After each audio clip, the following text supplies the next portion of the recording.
কিছুদিন আগেও লেবু গাছটা খুব ভালো অবস্থাতেই ছিল। আমি গত 4 বছর আগে এই লেবু গাছটা দানা থেকে, কাগজি লেবু গাছ এটা, দানা থেকে করেছিলাম।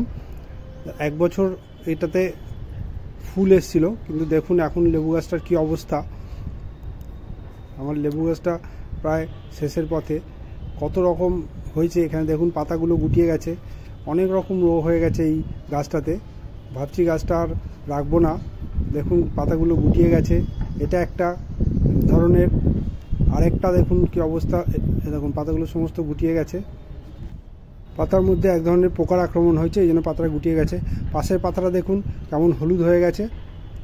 এই পাতাটাতেও আমার তো মনে হয় এটাতে ক্যাঙ্কার রোগ হয়েছে। পাতাটাতে দেখুন কেমন হলুদ হয়ে গেছে পাশের পাতাটা। এছাড়াও আরও আছে, দেখাচ্ছি। দেখুন সাইডে এই পাতাগুলো দেখুন কীরকমভাবে গুটিয়ে গেছে। এটা একটু অন্যরকমভাবে গুটিয়েছে। এটা এক ধরনের মাকড়ের আক্রমণ হয়েছে আমার মনে হয়। আপনাদের যদি কোনো পরামর্শ থাকে দিতে পারেন। আমি তো খুবই আশাহত হয়ে গেছি এই লেবু গাছগুলোকে নিয়ে।